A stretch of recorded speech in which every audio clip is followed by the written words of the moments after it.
Kombo nanga, Dr Sandrine Mubenga, naza directrice générale de l'autorité de régulation du secteur de l'électricité dans la République démocratique du Congo. En tant que DG, naye awa na Washington DC et pas à Powering Africa Summit. C'est une conférence très importante pour les décideurs nyonso ya ba États-Unis, ba pays africains, toza awa, ba ministre baza awa et boyebi bien que toza na administration ya sika awa na États-Unis. Donc c'est très important que ça la ba relation pour le secteur ya électricité, pour le secteur ya l'utiliki ya RDC. Donc si on a pour la Kissa, par progrès soto sali na Katia RDC depuis 2020 jusqu'à ce jour dans le secteur de l'électricité. Il faut ezala pena kimia. Il faut kimia ezala na pays pour nyonso etambola bien. Donc wanande eza message nanga ezape très important que RDC ezala na lotiliki en quantité suffisante. Donc, wana bazoloba souveraineté énergétique. Donc, nyonso wana toko solola yango. Yebisa biso ba difficulté nini bo monaka na secteur ya énergie na RDC.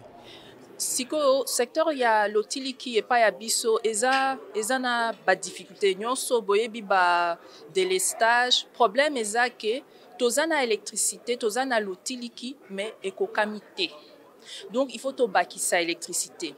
Mais le problème est que distribution, système de distribution na biso, est vétuste, est na ba panne. Donc, est na ba problème technique, mais est na ba problème politique, est na ba problème régulatoire. Donc, au niveau de la régulation, tozo salagnon, vraiment, to créa qui ba outil très important.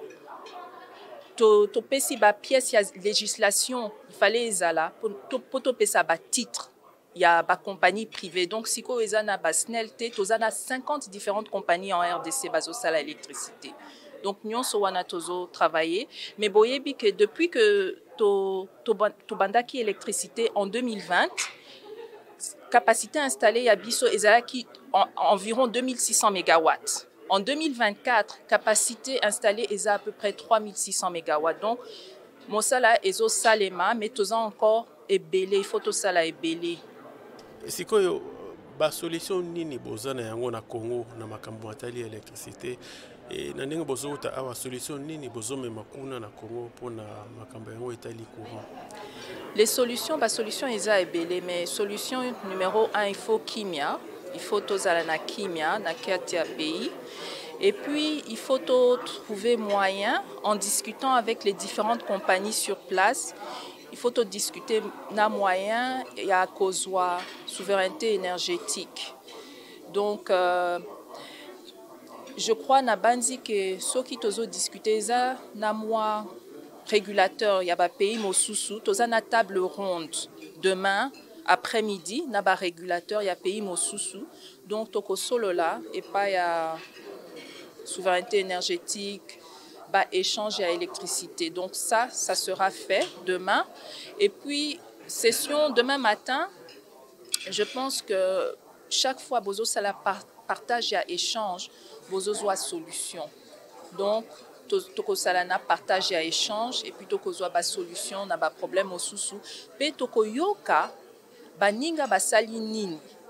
Donc tozui expérience ya ba place mosusu ba pays mosusu basali nini et tozo apprendre ya ba expérience, tozo apprendre des meilleures pratiques déjà faites. Donc c'est un peu ça le but de cette conférence.